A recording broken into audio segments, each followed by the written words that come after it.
तो night watcher के इस एपिसोड की शुरुआत वहीं से होती है जहाँ से पिछला एपिसोड खत्म हुआ था।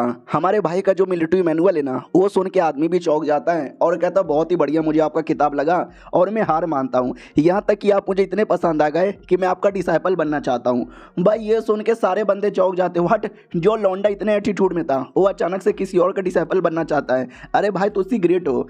जो ग्रैंड ट्यूटर था ना, वो बड़ा खुश हो जाता है और कहता ना यार, हमारा डायनेस्टी में अभी भी दम है, हमारे बंदे अभी भी स्कॉलरशिप कर सकते हैं। जो मास्टर जांग था वो भी कहता दिखा यार, मुझे भी दिखा। तो वो भी देखता है और कहता नो नो नो नो, ऐसा हो ही नहीं सकता, ये तूने नहीं लिखा है, मुझे बता ये किसने लिखा है। क्योंकि देखो भाई कमाल का लौंडा है, जीनियस है, अच्छा स्कॉलर है, लेकिन मिलिट्री, अबे मिलिट्री मैनुअल वो कैसे लिख सकता है? क्योंकि उसने कभी मिलिट्री का पावर महसूस ही नहीं किया, ना कभी बैटल देखा और ना कभी वो जंग में गया। तो सीधा सीधा समझ आता है ये भाई ने नहीं लिखा है, ये किसी और ने लिखा है। तो वो भी कहता जी हाँ, ये मैंने नहीं लिखा है, मालूम है क्या ये किसने लिखा है? ऑडियंस भी कहती ना ना हमको नहीं मालूम। जांग कहता कहीं वाई गोंग ने तो नहीं ना लिखा है। ऑडियंस भी कहती वाई गोंग, हाँ वाई गोंग तो भाई कितना अच्छा बंदा है, स्कॉलर भी है, लड़ भी चुका है, या शायद उसी ने लिखा होगा। तो भाई कहता ना ना वाई गोंग ने नहीं लिखा है, ये लिखा है मेरे बड़े भैया शौकवेन ने, शौकवेन ने, शौकवेन ने। ये सुन के ऑडियंस भी कहती व्हाट, शौकवेन ने लिखा? अरे इसमें सरप्राइज की कोई बात ही नहीं है कि यार लौंडा यहाँ पर है, हर काम अच्छे से करता है। अरे मेरी बीबी प्रेग्नेंट नहीं हो रही, उसको भी प्रेग्नेंट कर दो। यार वो बैटल कर चुका है, हमारे देश के लिए लड़ चुका है, हमारे देश के लिए एक बार उसने अपनी जान तक भी गंवा दी थी। तो जाहिर सी बात है उस लौंडे से बेहतरीन कोई नहीं है। अरे लौंडे जी नाइट वॉचर काय को बन गए, स्कॉलर यहाँ पे बन जाते तो मजा आ जाता। सबसे ज्यादा कमीना है उसका चाचा, उसके चाचा ने नाइट वॉचर बनाया होगा, उसकी चाचा की माँ का। उधर चाचा को भी छींक आती, करे मुझे गाली कौन दे रहा है। एक बंदा बर्मेरियल लोगों को चिढ़ाने लगता है, क्या रे साले, बड़ा उड़ रहा था, कूद रहा था, हवा में आ रहा था, तेरी ऐसी के तैसी। सुन ले, तू किसी भी चीज़ में क्यों ना बेहतरीन रहे, लेकिन शौकन तो उससे 4 गुना आगे रहेगा किसी भी चीज़ में। तो उस प्रिंस को तो ज़्यादा गुस्सा नहीं आता, लेकिन प्रिंस के साथ जो लौंडा था, हम स्टार्टिंग से देखते आ रहे हैं, वो छोटी सी छोटी बात पे भड़क जाता था। तो बहुत गुस्सा आ रहा था कि 2 घंटे पहले तक सब कुछ ठीक था, सब हमारे तलवे चाट रहे थे, सबकी बोलती बंद थी, लेकिन अब देखो सब हमको कैसी गंदी गंदी गाली दे रहे हैं। और जो लड़की थी साथ में वो भी चुपचाप शांत, समझ नहीं पा रही थी। और जो वांग थी उसके दिमाग में आता कि वेल स्टार्टिंग में तो मैं भी चौंक गई कि आई नो मेरा बाबू जीनियस से टैलेंटेड है, लेकिन ऐसा कैसे वो मैनुअल यहाँ पे लिख सकता है। तो उसने नहीं बल्कि उसके भाई ने लिखी है। हालांकि इससे भी उसका रेपुटेशन बढ़ेगा क्योंकि उसने भी कुछ कम करके नहीं दिखाया, लेकिन ज़्यादा काम शौकवेन ने किया है, तो शौकवेन का रेपुटेशन बढ़ेगा। रही बात मेरे पापा, आई डोंट नो उसके बारे में क्या सोचेंगे। हालांकि पापा उसको घूर घूर के देखे जा रहे हैं। आई होप जो भी इंप्रेशन हो अच्छा इंप्रेशन यहाँ पर हो।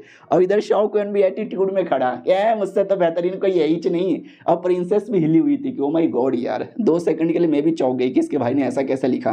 लेकिन इसके भाई ने नहीं, इसने खुद ने लिखा है। और ऐसा क्या उस मिलिट्री मैनुअल के अंदर जो आदमी डरे खार मान गया, अरे मुझे भी पढ़ना है, मुझे भी पढ़ना है। और छोटी वाली प्रिंसेस भी चौंक जाती है कि व्हाट, क्या मतलब? देखो मुझे मन कर रहा था कोई जाए उस बर्मेलियन को सबक सिखाए, सबक सिखा दिया, खुशी हो गई। लेकिन शौकन ने ये किया, ये जान के हैरानी हो गई। लेकिन खुशी भी ये है कि वो शौकन मेरा नौकर है। देखा मेरा नौकर कितना जीनियस है। वो ग्रैंड ट्यूटर भी कहता हुआ यार मजा आ गया ये सब देखकर। उससे मुझे याद आया, जरा मुझे भी दिखाओ ना ऐसा क्या उसमें लिखा हुआ है। तो वो भी पूरा रीड कर लेता है और कहता है गजब यार, ये कोई ऐसी वैसी चीज़ें नहीं है, तो छोटी चीज़ें, इसको तो म्यूजियम में स्टोर करके रखना चाहिए, ये हम किसी को और रीड करने का मौका नहीं देंगे, हटो हटो, ये मेरा हो गया है। तो बंदे भी लाइक व्हाट, अरे ऐसा क्या है, हमको भी अब पढ़ना है। प्रिंसेस तो और ज़्यादा एक्साइटेड थी क्योंकि उसको पढ़ने लिखने का शौक था। और ये खबर है उस यूंच को मिल जाता है। यूंच राजा के पास आता है और कहता राजा जी ये खबर है। राजा जी कहता बोलो क्या खबर है। ये भी कहता कि वेल जब कांड हुआ था ना तो जांग तो हार गया, लेकिन एक दूसरा लौंडा आया, उसने बवाल मचा के दिखाया, जिसके बाद उस लौंडे ने हार मान लिया। राजा भी कहता क्या बात कर रहा है, कौन है? वो भी कहता शौकन का छोटा भाई। तो राजा भी कहता ओ शौकन का छोटा भाई, हाँ शौकन थोड़ा कमीना हरामी है, मेरा दुश्मन है, हमेशा उसने मेरी ली है, लेकिन उसके भाई के साथ मेरी कोई दुश्मनी नहीं है। शौकन ने तो काम जानबूझ के छोड़ा भी था, लेकिन उल्टा मैंने भी निकाल दिया था, लेकिन उसका भाई एक जीनियस लौंडा है तो उसके साथ मैं दुश्मनी नहीं करूंगा। अरे साले ने आज मेरी इज्जत यहाँ पे बचा ली है। उसको तो इनाम देने का मन कर रहा है। साला मुझे डिटेल में बता एग्जैक्टली क्या हुआ। तो यूंच पूरा डिटेल में बता देता है कि सबसे पहले आया, दिखाया, ऑडियंस शांत हो गई, कुछ बोल नहीं रहा था। जांग आया, ऑडियंस खुश हो गई, लेकिन जांग भी हार मान गया, ऑडियंस फिर से सैड हो गई और वो कमीना लड़का एटीट्यूड में आ गया। फिर आया अपना भाई और आते उसने अपना मैनुअल दिया और मैनुअल देख के उसको हरा दिया। फिर उसने कहानी में सबसे बड़ा ट्विस्ट लाया और बोला वो मैनुअल उसने नहीं लिखा बल्कि वो शौकवेन ने लिखा।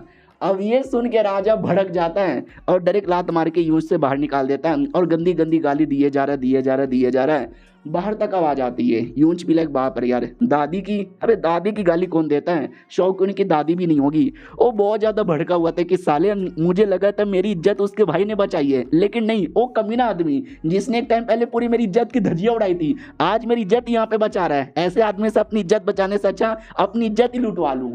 और ये चैप्टर यहीं पे खत्म हो जाता है। भाई अलग ही दुश्मनी है, साले की इज्जत बच गई उस बात की खुशी नहीं है, शौक ने बचाया है साले ने। चलो यार अब मिलते हैं किसी और वीडियो में, जब तक के लिए बाय बाय।